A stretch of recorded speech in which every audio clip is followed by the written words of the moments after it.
An update on the Duke and Duchess of Scamelot, Prince Harry and Meghan Markle. I've also been calling them the Duke and Duchess of White Castle, which is kind of offensive to White Castle, but they might be eating at White Castle like the rest of us because apparently they're broke. Prince Harry and Meghan Markle are now being accused of going completely broke, and it all kicked off the moment they quietly axed their entire PR team.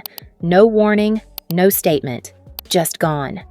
And while the world's been distracted by Meghan's mystery jam jars and wondering how that $100 million Netflix deal is holding up, the Sussexes have been making some suspicious behind-the-scenes moves that are now impossible to ignore.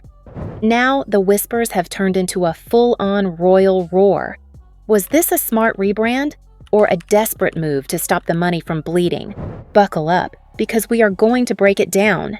So, when Harry and Meghan made their royal exit back in 2020, they didn't just pack up their crowns and bounce to California.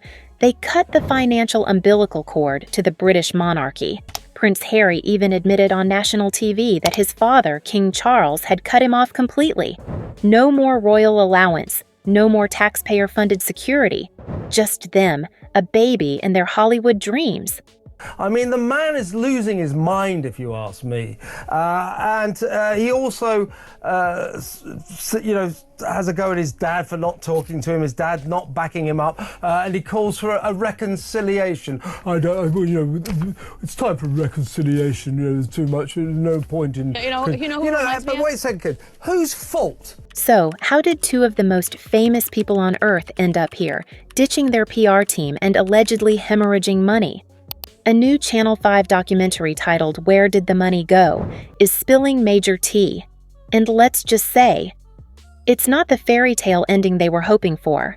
And get this. According to some sources, Meghan and Harry's entire communications team has been quietly let go. Every single one. You heard that right. The same duo who built their brand on controlling their narrative just ditched the very people hired to do exactly that. And insiders didn't hold back. They went on and on about how the couple's money situation is looking very dire at the moment, and they might want to rethink their life choices. Page 6, still with you, Louise. A report this week that the Sussexes are cutting back on staff. What's the update there? Well, the update is that due to cash concerns, although despite the fact that they live in this huge mansion and they got a big wad of cash from, Spotify and Netflix and everything else, apparently they're having to count the pennies, and they've got rid of their comms team, which is just insane, isn't it? You think they would go first for the edible flower arranger. Now, official reps haven't confirmed the firings, but sources close to the Sussexes suggest the decision wasn't part of some strategic rebrand. It was financial. Full stop. Let's be real. When your PR team disappears overnight and no replacements are announced, that's not a restructuring. That's a red flag. So why would they need to cut corners? Well, let's take a little tour through the Sussexes' glamorous expenses, shall we? First stop, their Montecito mansion. 11 bedrooms, a gym, spa, tennis court, chicken coop, and a multi-million-dollar mortgage. That's not even including taxes, upkeep, and property insurance. Harry and Meghan's lifestyle comes with a big price tag. Their Montecito mansion isn't exactly cheap. $14 million was spent on the house, which boasts a pool and tennis court, as well as famous neighbours. Oprah Winfrey and Ellen DeGeneres live nearby. The couple's reportedly planning to sell up and move to Malibu, although unconfirmed, it's unclear if they need to downsize to free up some cash. Next, security. Prince Harry refuses to travel without a convoy of armored SUVs and trained guards. That alone is costing them millions per year. And no, Netflix isn't footing that bill. And don't forget Meghan's luxurious wardrobe, private travel, staff salaries, and the mounting legal bills from their many lawsuits and copyright dramas. Suddenly, even a $100 million Netflix deal starts looking a little thin. Netflix is reportedly absolutely rattled by all the behaviour of Meghan and Harry. Now, their documentary has been postponed for release till 2023. Yet again, this is I can't keep track of how many postponings there has been. What's even more dodgy to me is the Netflix exec has come out and said that there were no plans in the first place for a documentary featuring Harry and Meghan, which really alludes to the fact that it's been cancelled. Remember when that deal was announced like it was the second coming of Oprah? Well, according to the documentary, that deal wasn't about creative control or launching a media empire. It was about survival.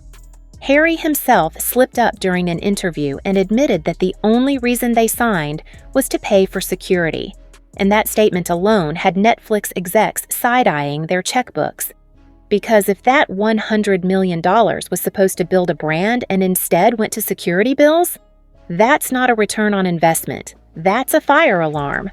To make matters worse, most of the Sussex's high-profile projects, including Meghan's podcast and their docuseries, have failed to deliver major profits.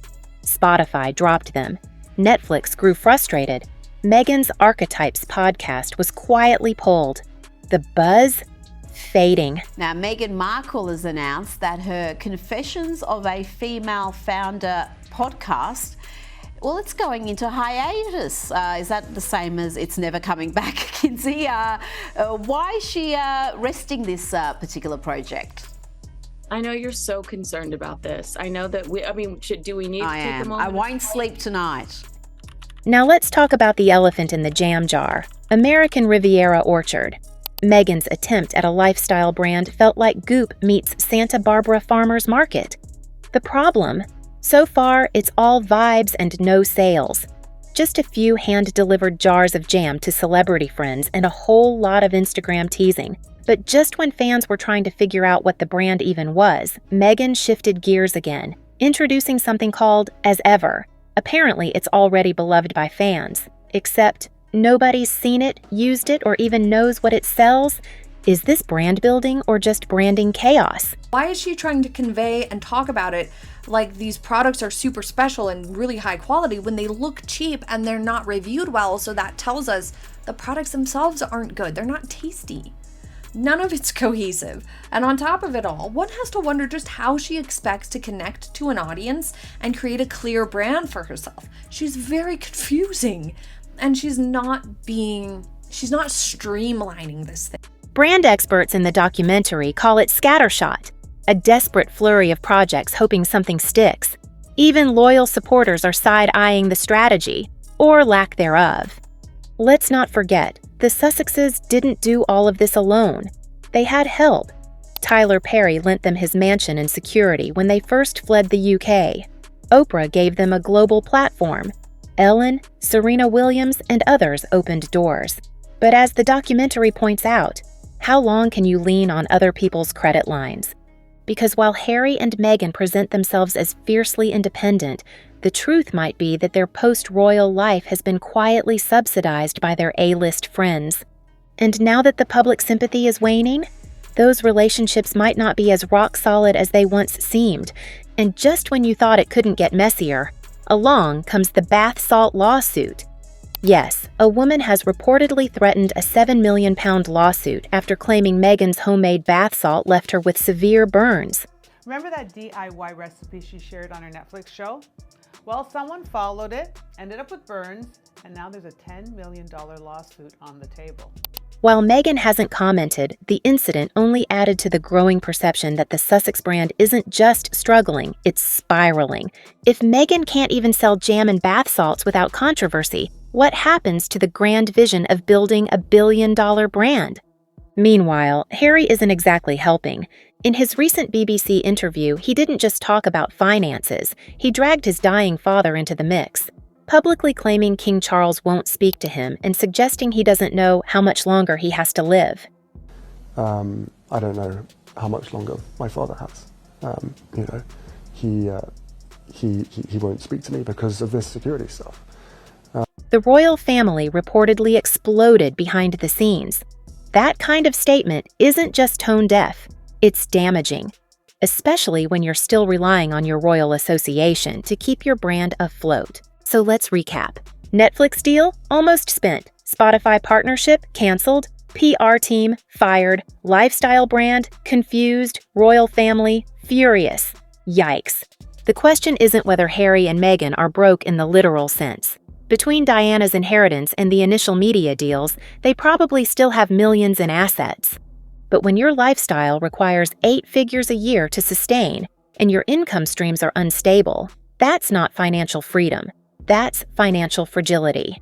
And that's where the fear creeps in. The decision to axe their PR team wasn't just a headline.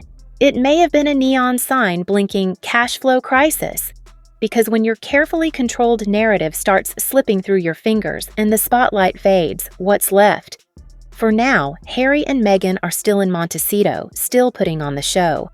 But behind the curtain, the whispers are getting louder. And if the money really is running out, this could be just the beginning of their most dramatic twist yet. What do you think? Are Harry and Meghan quietly going broke, or are they just cleaning house for a bigger move? Drop your thoughts in the comments. Let's get into the receipts, the rumors, and the real tea. Because trust me, this royal saga is just getting started.